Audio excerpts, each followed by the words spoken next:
Je suis assez émue d'être là ce soir émue parce que c'est la première fois que j'ai l'occasion de parler du Liban et de ce qu'on y fait le département et de ce que j'y fais aussi moi, en tant que personne. Hein.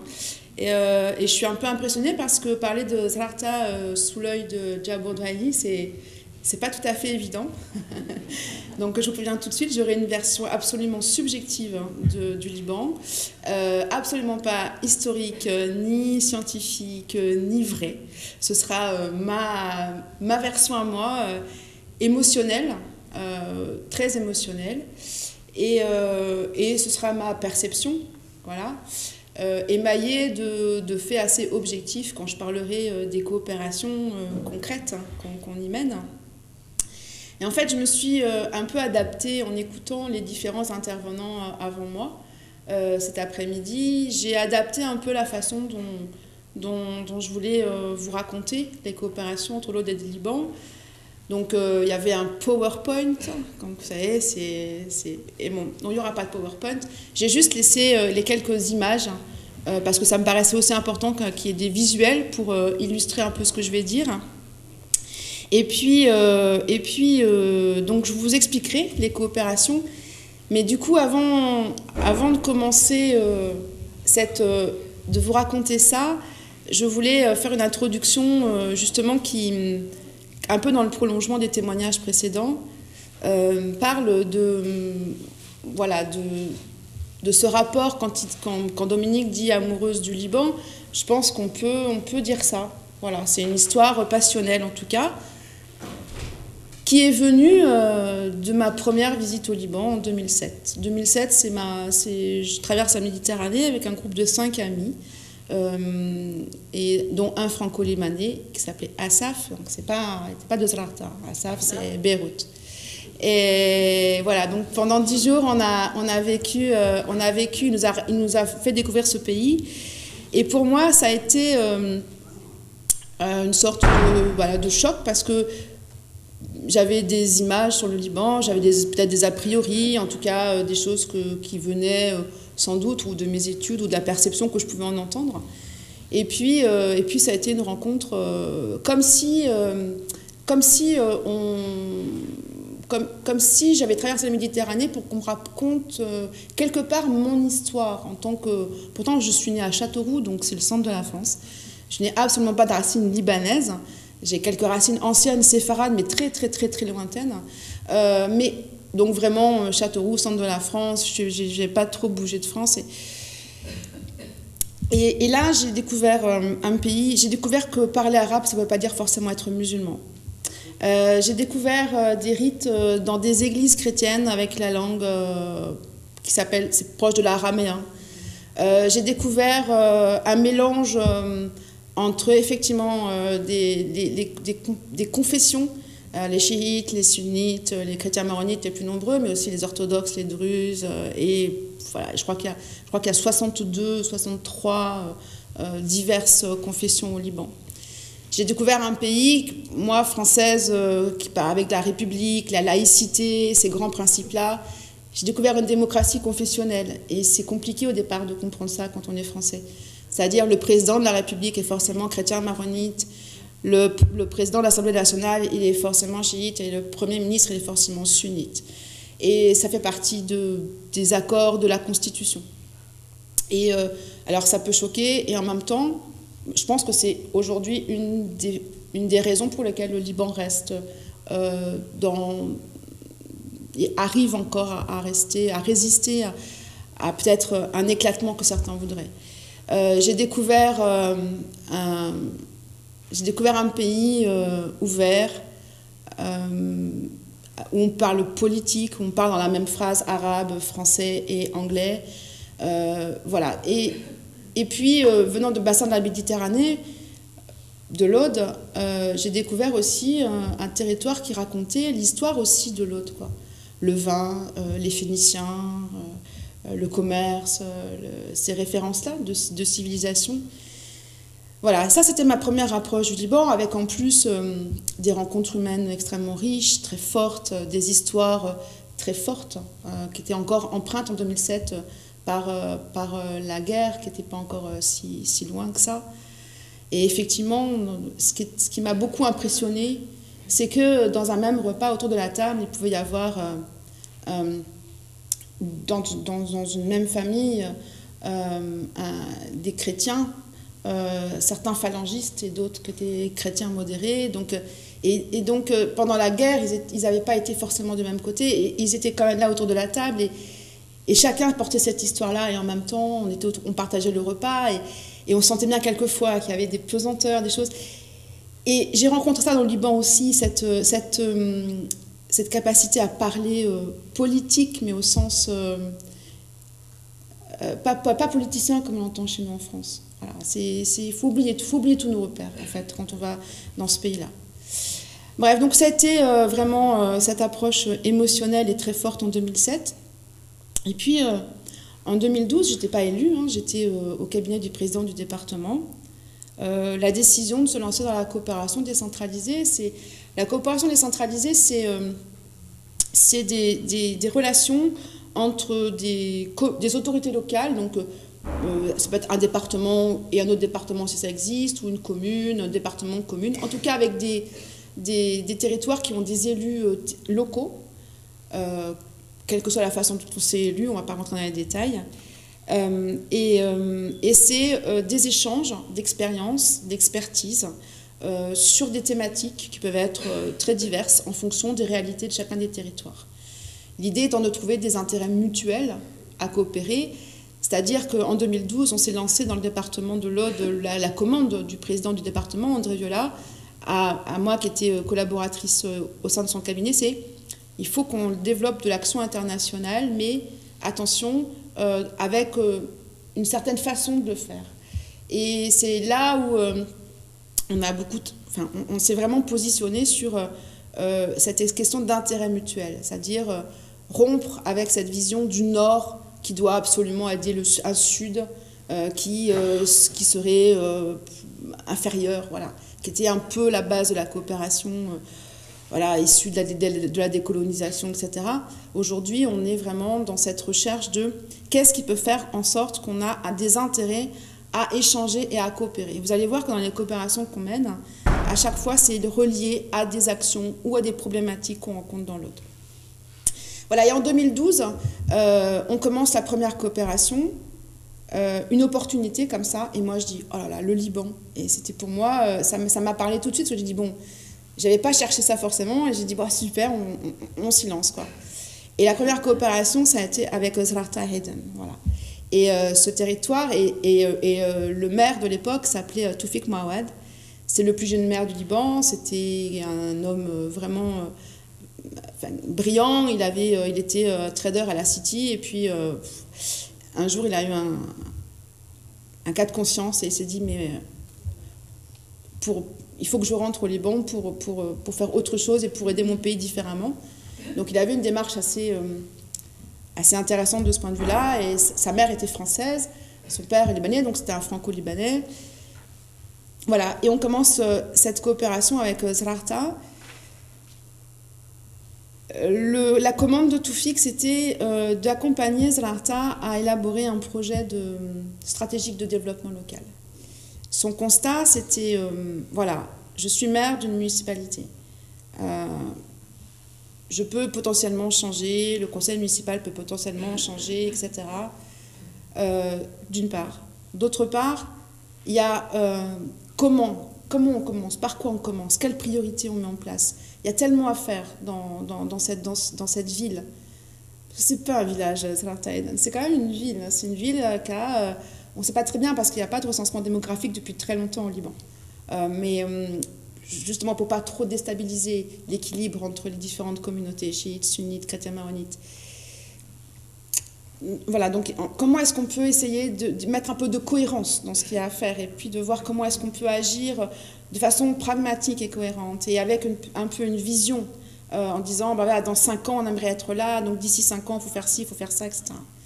La troisième chose, c'était comment est-ce qu'on peut avoir un plan qui devient une référence commune sur la ville, c'est-à-dire qui peut être reconnu par les habitants, les acteurs économiques, les associations, les ONG, et bien sûr les différentes familles, parce que Azrarta, c'est vraiment important. Ce que Djabour Douayi explique, c'est vraiment le fonctionnement de Zrarta est vraiment comme ça. Ça, il faut vite l'apprendre quand on travaille sur Zrarta. Il faut vite comprendre ces choses-là parce que ça explique beaucoup le fonctionnement de la société de Zrarta. Et si on s'en imprègne pas en tant que personne qui venons coopérer et travailler avec ce territoire-là, alors on passe à côté de beaucoup de choses. Et en même temps, il ne faut pas se laisser enfermer non plus là-dedans parce que moi, je ne suis pas sgortiote. Je suis française qui va travailler avec les sgortiotes. Donc, il faut aussi faire attention de ne pas non plus se laisser happer par ça, parce que finalement, notre distance, elle est aussi importante pour eux. Voilà. Et donc, la troisième raison de faire ce plan stratégique, c'était comment est-ce qu'on peut drainer de façon efficace les financements et les sous qui peuvent arriver sur Zrarta. Et parce que il y a quand même de l'argent qui arrive au Liban, de l'argent des ONG, de l'argent de la diaspora, souvent, qui vient investir, ceux qui ont fait fortune, notamment en Amérique du Sud, beaucoup, sur Zrarta. Des fois, ils veulent investir sur leur ville d'origine au Liban, quoi. Mais, donc, l'idée, c'était comment est-ce qu'on peut convaincre la diaspora, si quelqu'un qui veut investir, d'investir plutôt dans tel équipement plutôt que tel autre dans ce qu'il voudrait, parce que ce sera plus utile à la population.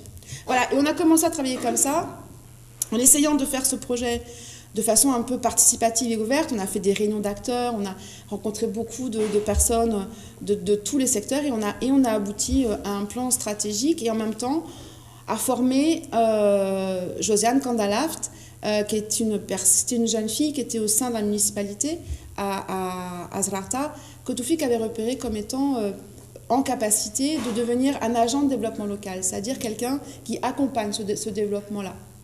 Et ça, c'était important. Ça, c'est aussi une des problématiques, par exemple, de la jeunesse au Liban. C'est Josiane, elle était laborantine de formation, sauf qu'elle n'a pas trouvé de travail dans sa branche, donc il faut bien trouver quelque chose à faire. Il y a beaucoup de cas comme ça au Liban de jeunes qui ont des diplômes, parce qu'ils se forment, ils sont très éduqués, ils ont vraiment cette ascension par l'éducation et par la formation et par à obtenir des métiers est très importante, mais s'ils veulent rester au Liban, ben, c'est pas toujours facile, quoi, parce qu'il n'y a pas forcément les métiers qui correspondent à leur formation. Voilà, donc ça c'était la première coopération, et dans ces cas-là, donc ça se passe comme ça. On dépose un projet au ministère des Affaires étrangères en France, qui décide de cofinancer le projet. Il y a une participation un peu en numéraire de Zrarta ici, et une participation en numéraire du département de l'Aude, plus de la valorisation de temps de travail ou de la prestation intellectuelle des partenaires. Donc c'est une alchimie assez, pas forcément simple, mais en tout cas, c'est la base de ces coopérations. Et puis, en fait, et parallèlement, on a fait aussi une coopération sur Jbel, sur Byblos. Byblos, c'est une ville du bord de la mer. Attends, Dominique, si tu peux, alors juste, attends, montrer les 3 petites cartes. Non, pas celle-ci. Ouais. Non, encore. Voilà, merci. Donc, vous voyez, là, on a les 3 territoires sur lesquels donc, il y a l'Aude, vous reconnaissez au milieu. Là, donc, vous voyez, là où c'est entouré en bleu, c'est Zrarta, la ville d'hiver, Eden.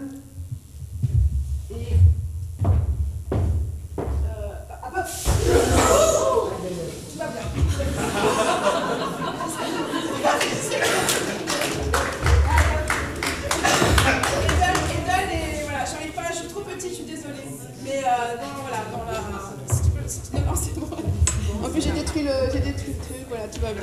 Il fallait que ça arrive, hein, c'est pas grave. Voilà, donc Eden est à... alors, tu as abordé 40 km, moi j'avais 23 km entre les deux entités, mais bon, peu importe. Mais il y a 8 communes qui séparent les deux entités de Zrarta et de Eden. Et Eden est la ville d'origine, la plus vieille ville, et je confirme que c'est le fief chrétien maronite. et chrétiens maronites. Voilà, donc on est, il n'y a pas d'ambiguïté par rapport à ça. C'est une des portes d'entrée. Eden, le village d'origine, est une des portes d'entrée de la vallée de la Kadisha. La Kadisha qui a deux vallées, donc Eden est sur la Kanoubine, dans la Kadisha. Et quand on se promène dans ce territoire, on voit tout de suite qu'on est vraiment au cœur de la chrétienté maronite, puisqu'il y a tout un chapelet de monastères voilà, qui émaillent et qui sont une des raisons du classement d'ailleurs de la Kadisha, puisque la Kadisha est classée pour ses paysages, mais aussi parce que c'est la naissance de la chrétienté maronite avec des monastères à flanc de montagne. Voilà. Donc, quand on compare les paysages, notamment des Corbières, et certaines parties de la vallée de la Kanoubine et autour de Eden, on est très frappé par les similitudes de paysages et de sensations et de ressentis. Et il y a une réserve à Eden qui s'appelle Orche Eden, qui est la plus grande, la plus riche réserve de biodiversité de tout le Moyen-Orient, pour moi, dans lequel il y a, et ils sont en train d'essayer d'avoir le label Biosphere Reserve de l'UNESCO.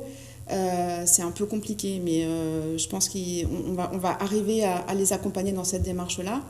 Donc on est sur un site qui est en partie classé UNESCO par la Kadisha et une partie qui veut aller être Biosphere Reserve, donc avec bien sûr toutes des espèces de cèdres.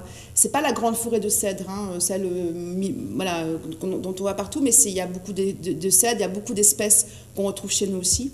Et il y a l'aigle de Bonelli, qui est un aigle qui est protégé et qui est aussi protégé dans les Corbières. Et on a beaucoup de similitudes comme ça entre ces deux territoires. Donc, l'intérêt de coopérer entre l'Aude et Zarata et Eden a été assez rapidement focalisé sur cette question du développement de tourisme durable, parce que ce qu'on a fait dans l'Aude il y a 25 ans, de dire on part des ressources, hein, des châteaux et des abbayes, les citadelles du Vertige, etc. La démarche qu'on a initiée il y a 25 ans dans un département de l'Aude assez en déclin économique, et de se dire on part de ce qui existe chez nous, qui est non délocalisable, et on va travailler là-dessus pour en faire une sorte de développement économique. Donc cette démarche qui est encore aujourd'hui une démarche qui est en développement dans l'Aude. Donc, on travaille sur l'histoire.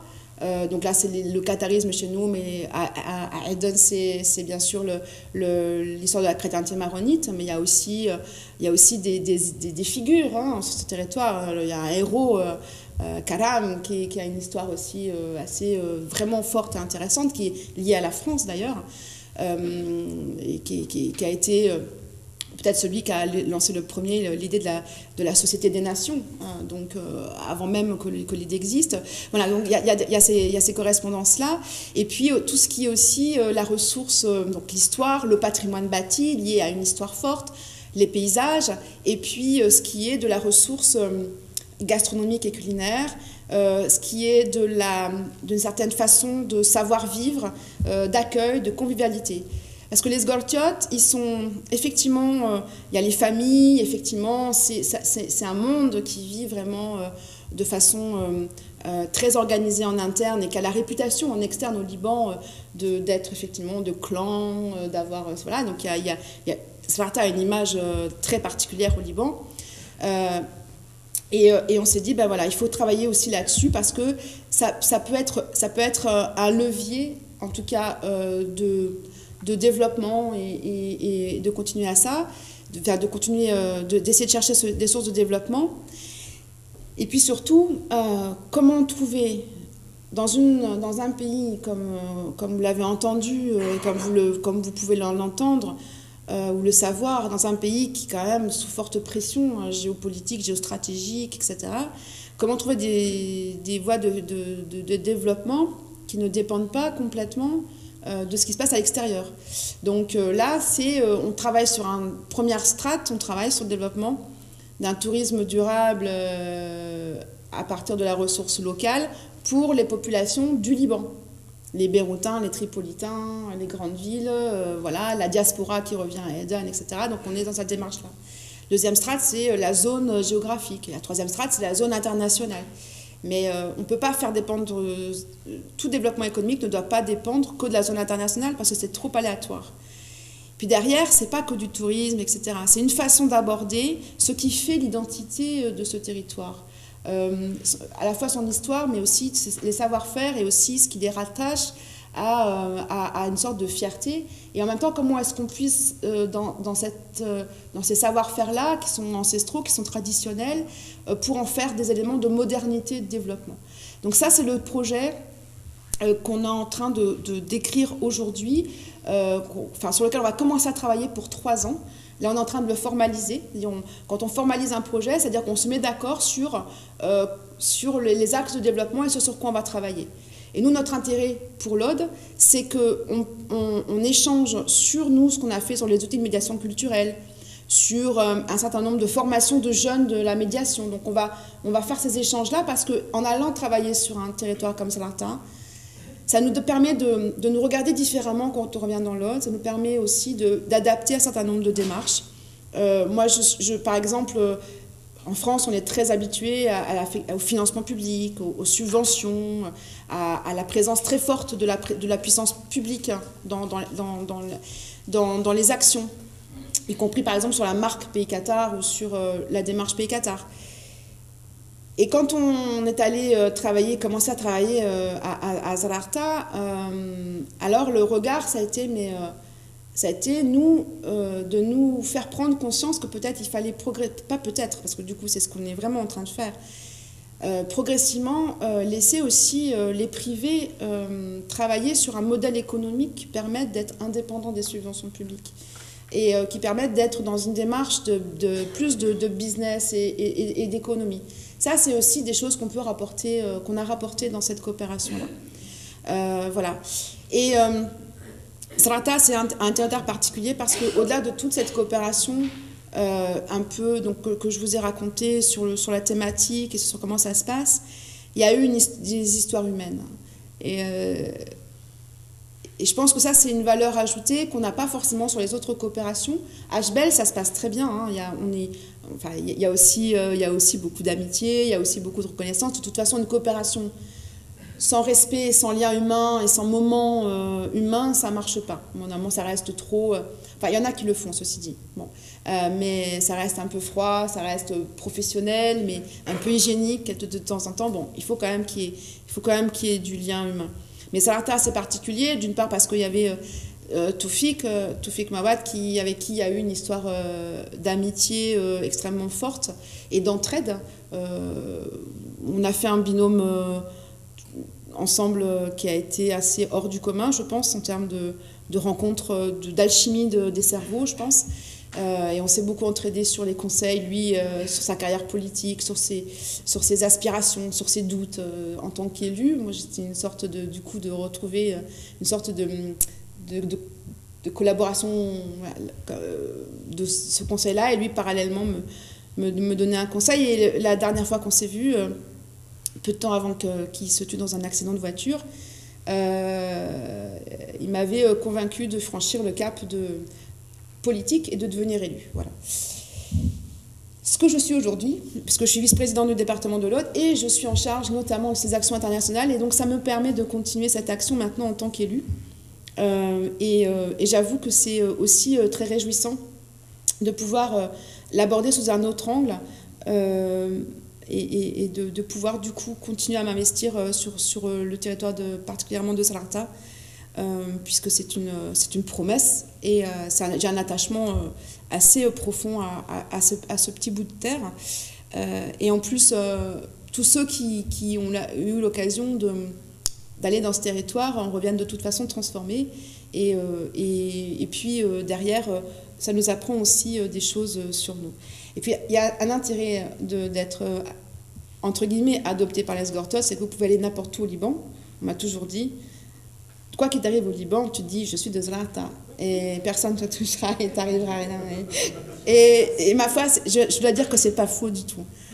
Voilà, donc, bon, voilà, ça c'est le lien avec, entre Salarta et l'Aude. Dans ce mur de photos, vous voyez, donc, là, alors vous voyez plus. Voilà, donc après, si là qui sont intéressés, je pourrais raconter dans les détails le plan stratégique, comment ça s'est passé, les personnes qu'on a mobilisées. Et surtout, ce qui est intéressant, c'est que après la mort de Toufik, il y a eu un changement de municipalité. Donc, Charwan Mawad est devenu maire de Zrarta.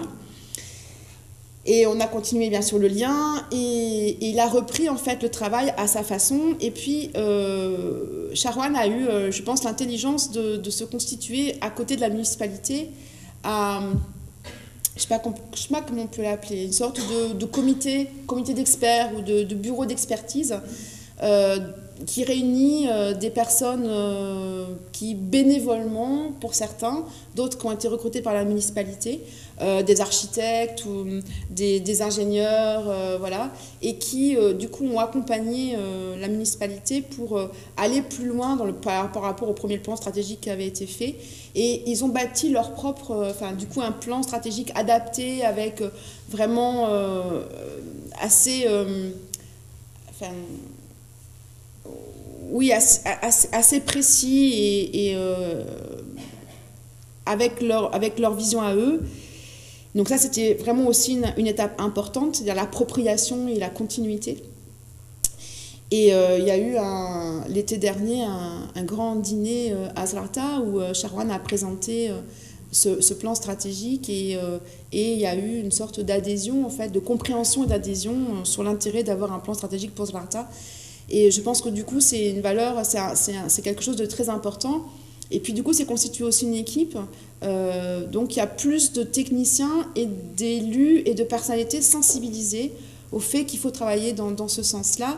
Donc aujourd'hui, moi, j'y suis retournée en octobre là, cette année. La semaine dernière, j'étais à Beyrouth où j'ai fait un point avec un certain nombre d'entre eux de Zrarta. Et vraiment, là, je sens qu'on a des fondements assez solides pour continuer. Et nous, du coup, dans la candidature UNESCO de l'Aude ou dans un certain nombre de choses, un certain nombre de démarches qu'on fait, ça va nous être utile aussi de nous appuyer sur l'expérience de Zrarta. Voilà, donc j'ai du mal à quitter Zrarta, mais je vais aller à Jbel, à Byblos, où c'est la deuxième coopération qu'on a signée, concomitamment à celle de Zrarta.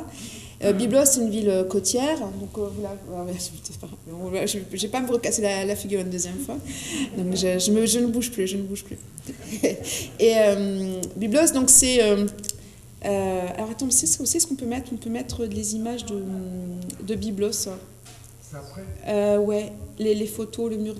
ça, c'est Zrarta. Bah, mais voilà, mais celle-ci déjà...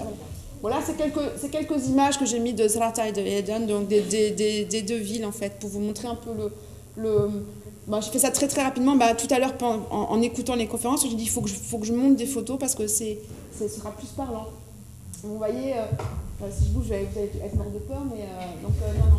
Attention. Non. Ça, ici, là, c'est un peu flou peut-être pour vous, mais là, on voit la colline de Eden, elle est en surplomb.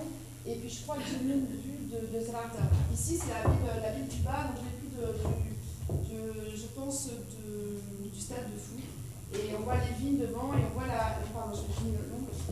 on voit les barres d'immeubles de la ville de Zrarta. Ce sont vraiment deux villes très très différentes. Hein. Zrarta, c'est une ville c'est la ville administrative, d'hiver, et tout le monde investit sur les belles maisons. Les intérieurs sont toujours plus beaux à Eden qu'à Zrarta, mais la ville de Eden est beaucoup plus coquette que la partie de Zrarta. Zrarta, c'est la partie où on travaille, où c'est l'administration, où c'est administratif, etc. Et Eden, c'est le paradis, hein, c'est tranquille, c'est là où on prend le temps de vivre, etc. Et pendant 4 mois, c'est vraiment deux vies vraiment très différentes. Et vous voyez un peu le patrimoine. Là, c'est la plus vieille église, je pense que c'est la première église maronite, hein, c'est ça, celle-ci, qu'on voit complètement à gauche, là, ici. Voilà, donc là, c'est le symbole à Eden. Et puis ici, c'est une vue de ce qu'on appelle le Midden à Eden. Donc là, c'est une place où on se rassemble le soir après le dîner, qui est très très vivante, et qui a fait beaucoup d'efforts en plus aujourd'hui pour harmoniser un peu toutes les façades, restauration patrimoniale des façades, etc., où on se gave de pâtisserie, notamment de suédoiserie, ça c'est clair, ça c'est obligatoire.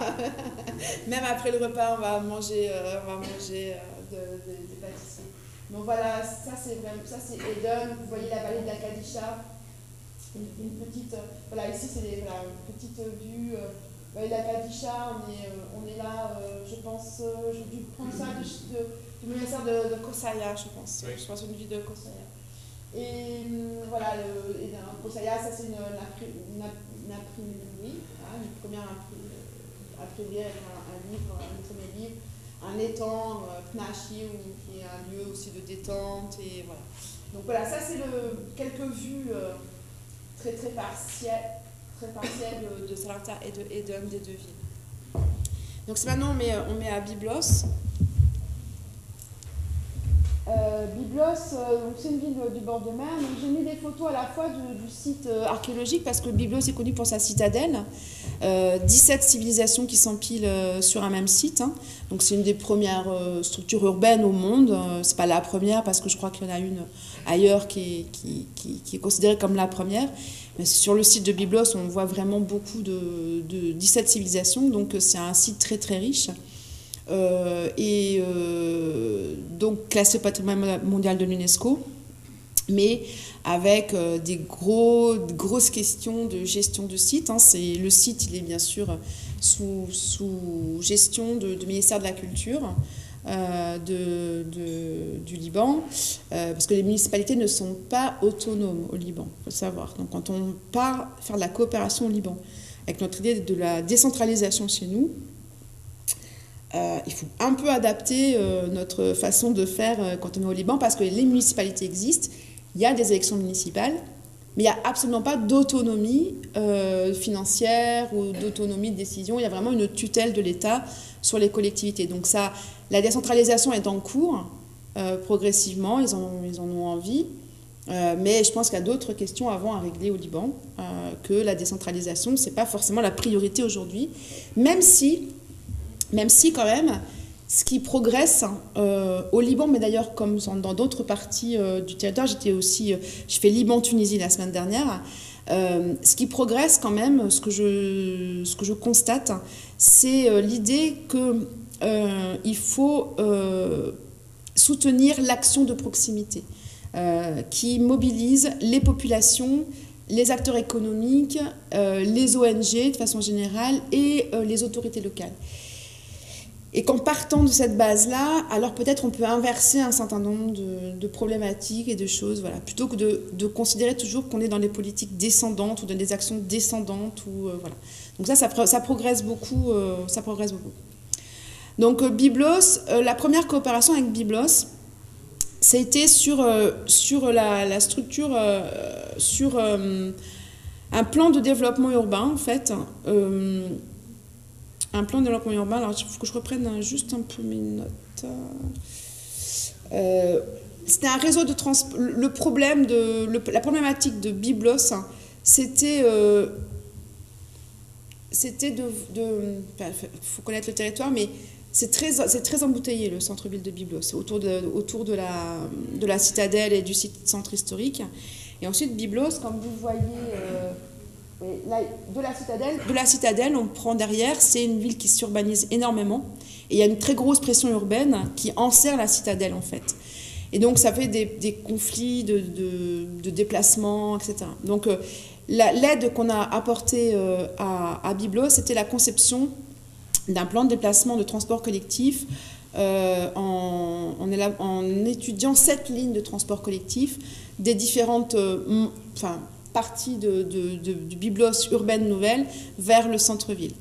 Et donc là, il y a eu un échange avec le service transport du département et des techniciens de la ville de Jbel pour ça.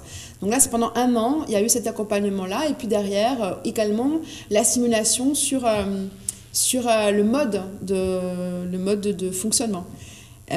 Avec des très grosses discussions en interne à Jbel, certains étant partisans de faire une régie municipale, en fait, et d'autres partisans de laisser complètement au privé l'organisation de ce transport. Bon, en fait, je ne sais pas trop finalement, mais je pense qu'ils ont trouvé un mixte entre les deux, en fait. Voilà. Donc ça, c'était la première coopération. Et puis ensuite, on a écrit une seconde coopération sur la question de la gestion, plan de gestion des sites inscrits au patrimoine mondial de l'UNESCO. Nous, ça nous intéressait, l'ODE, parce que on était effectivement en début de projet d'inscription au patrimoine mondial de l'UNESCO des sites des 7 forteresses de montagne par extension du périmètre de la cité de Carcassonne. Et puis, on était dans la situation où la cité de Carcassonne n'avait pas elle-même de plan de gestion et de développement UNESCO. Donc, cette coopération avec JBEL permet de faire avancer les outils mutuellement, ou de médiation, ou de plan de gestion, ou de médiation entre l'urbanisation et la conservation d'un patrimoine. Voilà, donc on était sur cette deuxième coopération-là avec JBEL, qui une ville... la différence entre Zlata et JBEL, c'est que JBEL est une ville où il y a beaucoup d'ONG ou de coopérations, de personnes qui viennent parce que c'est une ville du bord de mer, qui est très attractive, voilà, alors que Zlata, qui est un territoire d'intérieur, intéresse bizarrement beaucoup moins les grands bailleurs de fonds et les grandes coopérations.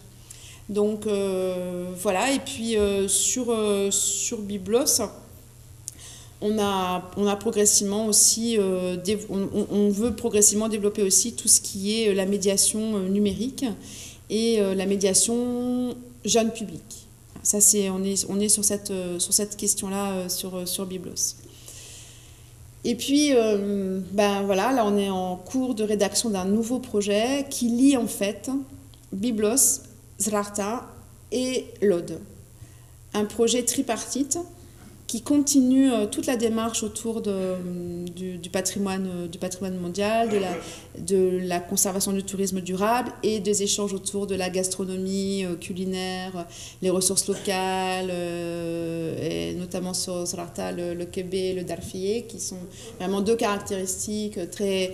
Enfin, le kébé, c'est de la viande, ça parle de base de viande de chèvre.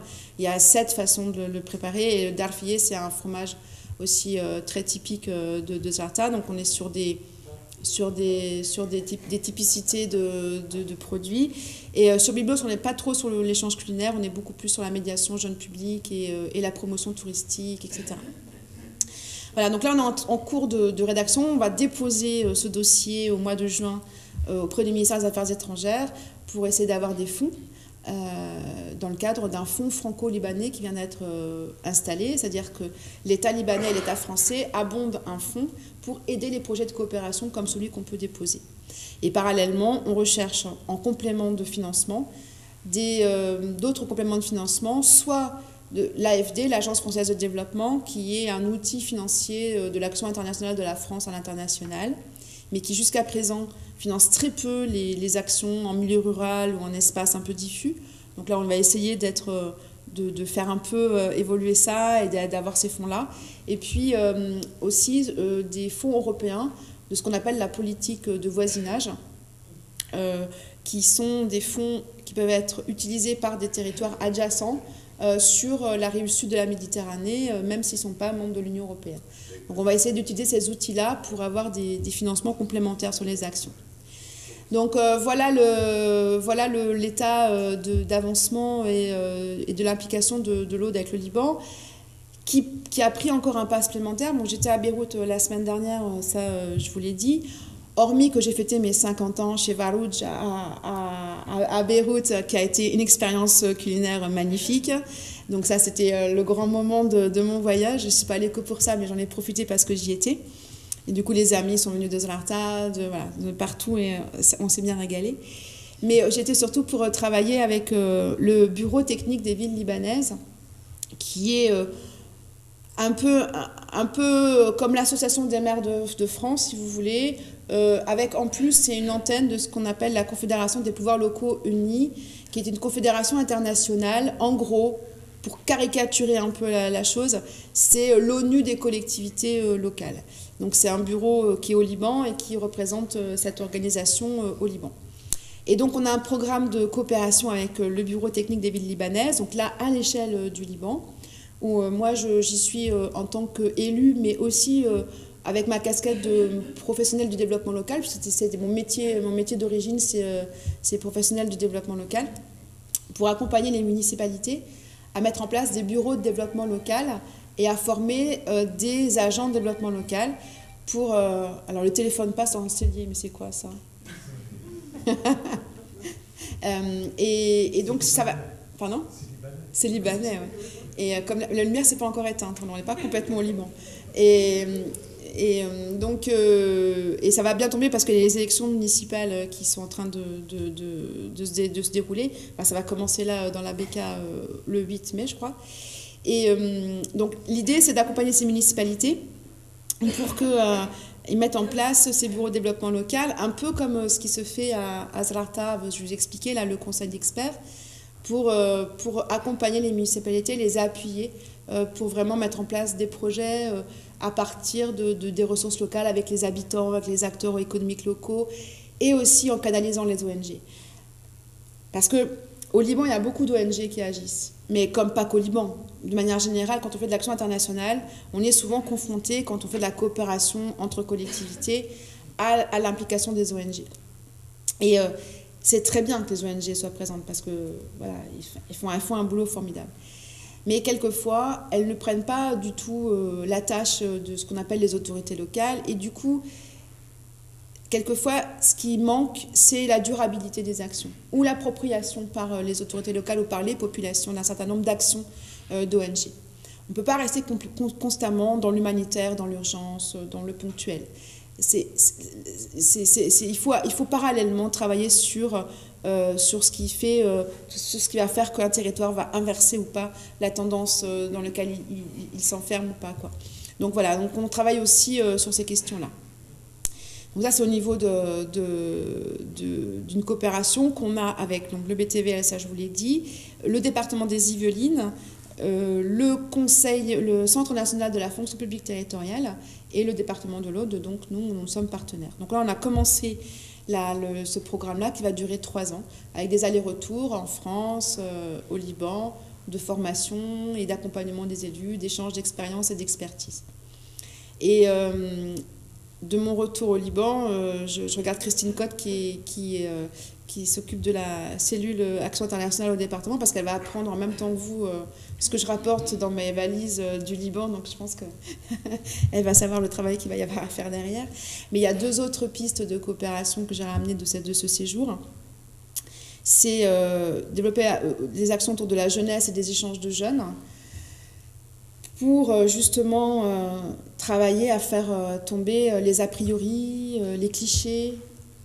Parce que moi, à chaque fois, ça fait 8 fois que je vais au Liban. Donc, ce n'est pas 23 fois comme la première intervenante, c'est seulement 8 fois. Et je suis stupéfaite à chaque fois des réactions.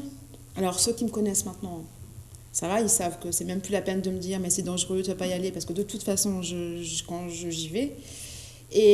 Mais les images que certains ont de ce pays, beaucoup s'imaginent que c'est un pays islamique avec les femmes voilées, quoi. C'est vraiment curieux. Donc vraiment, c'est très important, je pense, de faire connaître ce pays parce qu'il est très atypique sur le bassin méditerranéen. Dans sa structure politique, dans son mode de fonctionnement, dans ce qu'on peut y voir, dans ce qu'on peut y puiser. Voilà. Et puis, c'est aussi historique, les liens entre la France et le Liban. Et du coup, je pense que c'est vrai. Et puis, c'est un endroit, je pense, quand on parle de construction d'un bassin méditerranéen, de paix, de développement, de réconcilier les rives sud et les rives nord dans un espace de développement, d'en faire même, pour ceux qui connaissent un peu la structuration de l'Union européenne, d'en faire une macro-région, c'est-à-dire la reconnaissance d'un espace au sein duquel on peut mener des actions parce qu'il y a des défis communs et des solutions à partager. Si on est vraiment dans cette optique-là, alors le Liban est fondamentalement une place stratégique sur laquelle il faut absolument s'appuyer pour irriguer l'ensemble du bassin méditerranéen de cette perception-là, quoi. La route est longue, sur le bassin méditerranéen, mais je pense qu'à travers des coopérations décentralisées comme celle qu'on est en train de mener, c'est-à-dire si on prend aussi la question de la proximité si on fait dialoguer des autorités locales, des élus entre eux, alors aussi, il peut y avoir une démarche bottom-up ascendante qui fait que peut-être que c'est comme ça aussi qu'on peut faire changer un certain nombre de choses. En tout cas, moi, j'y crois beaucoup. C'est au Liban, comme quand je vais en Tunisie, ou quand on est aussi dans le sud marocain, donc, sur des coopérations.